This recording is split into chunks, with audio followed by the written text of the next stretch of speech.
Hi, this is Yaffi Lvova, registered dietitian, nutritionist, and owner of Baby Bloom Nutrition. And this is Daniel. And he's very excited to be here with us today, as usual. So, short introduction. As I said, owner of Baby Bloom Nutrition. Hi. And I do small group and individual counseling for all of your nutrition obstacles between pregnancy and toddlerhood. So anything prenatal, immediately postnatal, colic and fussiness, breastfeeding, food introduction, allergies, and this kid's loving his food introduction. So I also do Toddler Test Kitchen at the Hallie Hart Children's Museum. If you're local, you should come check it out. It's a great way to get kids involved in the kitchen, and you don't have to clean up the mess. And I have a new thing on my Facebook page, and you know where that is because you're on it right now. And you can leave me a review. So if you found my Naptime Nutritions helpful, or if you've worked with me in the past, one-on-one or in a small group, or heard me speak, you can leave a review for me, hopefully a good one. So today, we're talking about the alphabet soup of nutritional terms. And what do I mean by that? I mean, you see all these foods advertising now with, or free from, whatever, and people throw around these terms and people don't know what they mean. So I decided to give you a short intro on what it is we're all talking about. So first thing, RBST. A lot of milk products now say free from RBST. And so what is it? Well, this has been around for a while, so you might be familiar with this one. But BST is bovine somatotropin, which is a hormone that's naturally produced by lactating cows.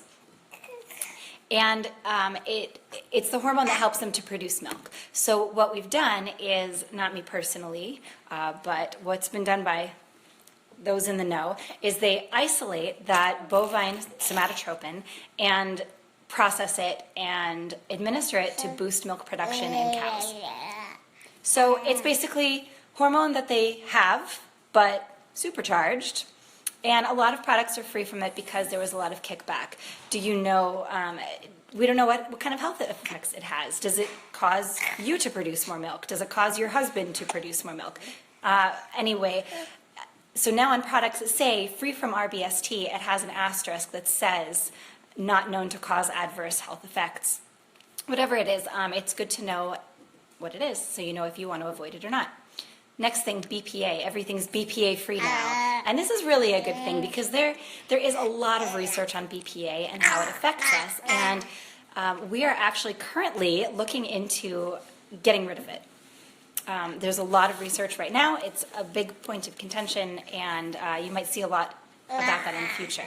So BPA is bisphenol A, and it's found in plastics and a lot of resins. You would find resin in the lining of canned products, for example. So the concern is for effects on the brain, effects in behavior with children, effects in prostate glands, even from the fetal stage. And it possibly increases your blood pressure, and that's really something that's still being looked into right now.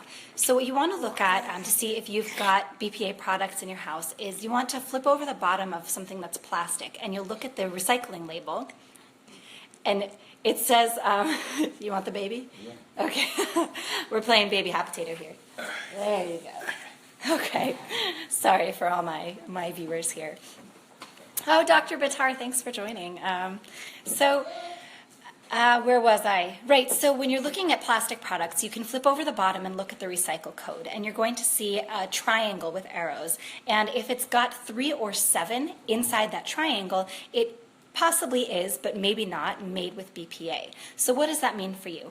Well, you shouldn't use it in the microwave. You shouldn't use it in the dishwasher because exposure to high heat over time helps to actually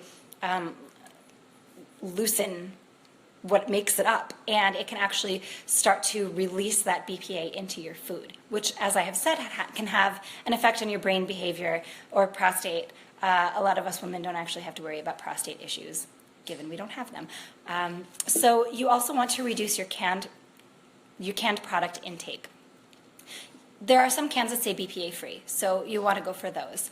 And you want to use glass, porcelain, or stainless steel instead of using plastic. And when you're using baby bottles that are most often plastic, you want to look for BPA free for sure. So that's that. Okay, GMO. I'm waiting for a lot of kickback on this one. This is a super big topic right now, and people are very charged about it.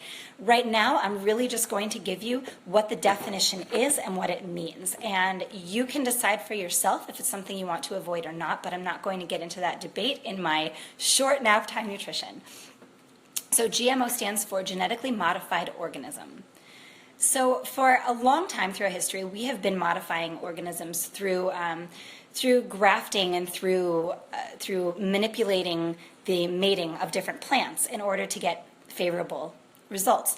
And also with animals. For instance, if you look at how many dog species there are now, we've manipulated which dogs have been mating with which in order to isolate certain traits that we found desirable.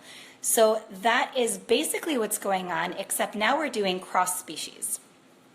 So why would we do this? Well, the GMO products coming out are disease resistant, pest resistant, drought resistant, bruise resistant. They're coming out with apples that don't brown.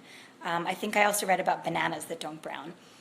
So how are they doing that? Well, for instance, to make something pest resistant, a big example is there's a particular type of worm that creates its own pesticide as a defense mechanism. You take the gene code that specifies that worm can produce that pesticide, and you splice it into DNA for corn. So that corn grows using the worm's DNA segment and produces its own pesticide so that you don't have to spray pesticide on it. That's the basic idea we're talking about. It has been taken to pretty far reaches. For instance, if you take spiders produce silk. If you take a piece of DNA from the spider and put it into a goat, that goat will produce milk that has silk in it and can be isolated for fabric and medical uses. And I did not make that up. That is actually going on. So that is what GMO is and what it stands for. We have a lot to go in the future. The thing is that we don't have any longitudinal studies that are significant as far as length of time because it has not been around for all that long, but it's everywhere. So it's great for in third world countries where we can make certain crops disease resistant and save people from starvation. That's a big benefit. But you'll really want to look into this issue further to develop your own opinion of what is best for you and your family. So what does organic mean? So now we're getting out of the letters. If I've missed anything that you really have a question on, please feel free to ask. And if I don't know, I'll look it up for you later. So what does organic mean? It's thrown around a lot. This is actually a legally defined term that's regulated, and you'll usually see the USDA organic label on it, although different companies are now certifying things to be organic. The definition varies worldwide, so it depends really where you are. But in general, the idea of organic is restricted pest, fertilizer, irradiation, industrial solvents, and synthetic food additives, and GMO. If something is organic, it's not genetically modified. So the term organic came along in, I believe it was 1943. It was the early 40s, and it was as opposed to chemical farming. Organic farming versus chemical farming, and that's really the whole idea. Is organic food more healthy? Well, it really depends what you're talking about. It depends on what fertilizers, what pesticides we use. There are a lot of particulars. But overall, there have been studies that show that milk and meat that are organic as opposed to conventional have a higher omega-3 content. The amount of grams of fat are the same between the organic and the conventional, but the makeup of that fat is slightly different. And you'll also want to look at the Dirty Dozen to see which foods really should be purchased organic and which foods you don't really have to. So what does natural mean? Sometimes we see organic and sometimes we see natural. Well, natural is very vague. It's not regulated at all. And the truth is that to get that organic seal, it costs a lot of money and there's a lot that goes into it. There are some politics as well. And so some companies will opt to put natural on there.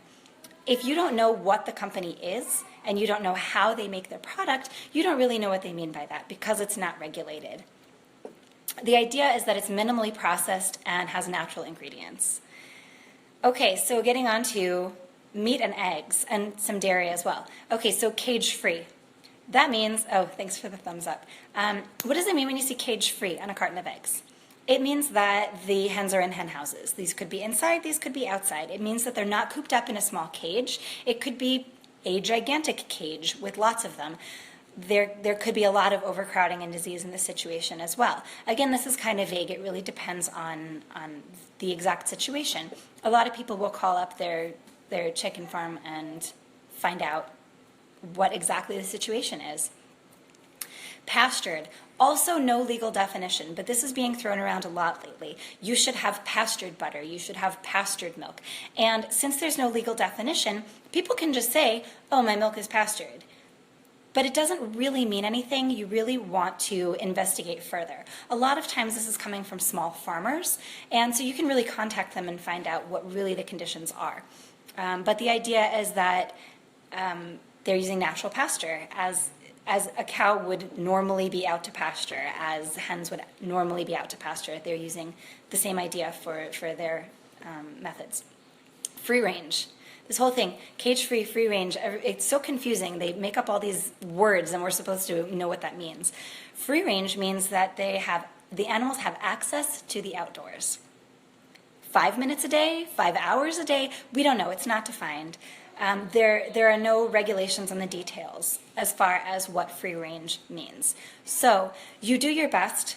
If it matters to you, you're going to call the company and look into what their situation is and decide if this is something that you want your money to go towards and you want to be eating. So those are some common alphabet soup and nutrition terms that you're going to be seeing at your supermarket and your definitions. So if I've missed anything that you've been really wanting to know about, please feel free to comment. If I don't know, I will look it up and get back to you. So here's my outro. You should follow me on Pinterest, pinterest.com/Yaffi. I'm on Instagram, although I've been kind of letting that slide since that baby was born. Facebook, you're already on it. Toddler Test Kitchen if you're local, and I also do private toddler test kitchens, so I can come cook with you and your family, cook with you and your friends, and you should look into that because it's hot and that's a fun indoor activity. And also, leave me a review if you find my naptime nutrition helpful, or if you've been a previous client of mine. Review me on Yelp, on Facebook, on Google+. LinkedIn I haven't quite figured out yet. Seriously, I'm behind the times with technology. And next week's topic is open, but I do have a couple fun things stirring, and I'm going to be introducing some fun guest speakers, just working on lining that all up. Everyone's going on vacation. So thanks for joining, and I'll see you next week right here, Facebook Live Baby Bloom Nutrition for Naptime Nutrition.